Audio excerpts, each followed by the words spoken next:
Finally guys हामी चाहिँ पञ्चपुरी 8 मा हैन बाख्रा हेर्न आइराको है। हामी चाहिँ त्यसपछि मजाले हाम्रो चाहिँ पञ्चपुरी 8 को ठ्याक्कै सिमाना भन्नुभयो सायद हैन।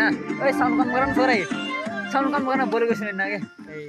हामी पञ्चपुरी 8 को लगभग सिमानामा छौं। यो चाहिँ पञ्चपुरी 6 सिमाना नै सिमानाको टुप्पा। अनि त्यसपछि चाहिँ हाम्रो पञ्चपुरी 8 जाजुरा त्यहाँदेखि तलतिर हैन दहताल छ है साथीहरु हैन। फाइनल्ली हामी चाहिँ बाख्रा हेर्न कम्ता मजा आउँछ बाख्रा हेर्नको लागि हैन। बाख्रा लाने जस्तो पानको पसला ओइ मेरो त घर छैन दिलमा बसला हैन। त्यसपछि हामी चाहिँ गाईतिर है यो चाहिँ हाम्रो तल जाजुरा है। यसो चाहिँ तलपट्टि लाठीगाँडा देखिरहेको छ है। परदेखि चनाली त्यसपछि चौर पलाइटीदेखि लिएर बाब्या चौर हैन। अनि विद्यापुर गुठु बिजौरा सबै देखिन्छ साथीहरु। प्राय जस्तो है पञ्चपुरी 7 देखिँदैन होला यहाँदेखि है। अनि लगभग पञ्चपुरी 10 अनि 11 देखिन्न होला सायद। त्यसपछि लगभग पञ्चपुरी वडा नम्बर 1 देखि लिएर 11 सम्म लगभग सबै देखिन्छ क्या। यस्तो दामी ठाउँ छ हैन पञ्चपुरी 8 भनेको पुरै छोडिदिनुस् क्या। यस्तो बबाल ठाउँमा छौँ हामीहरु चाहिँ, यस्तो रमणीय ठाउँमा छौँ।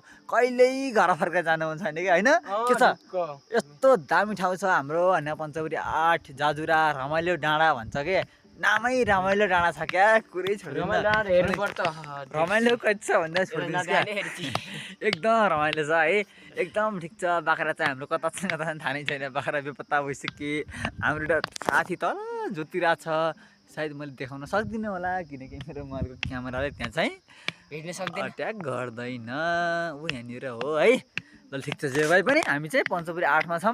फाइनली हामी पञ्चपुरीबाट पञ्चपुरीको लगभग देखिने जति सबै दृश्यहरु हामी पनि यस्तो छौँ नि है। हामी अनको रमाइलो डाँडामा छौँ, देखेका छौँ। हाम्रो चाहिँ हामी भेरी कर्णाली पनि देख्न सक्छौँ सायद है।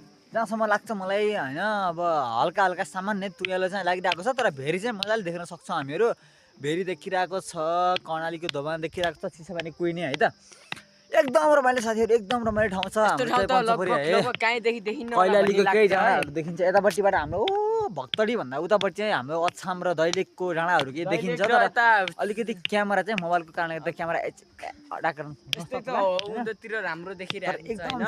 एकदम ठिक छ क्या। हाम्रो पञ्चपुरी सुर्खेतको सबभन्दा राम्रो ठाउँ छ क्या पञ्चपुरी भनेको है।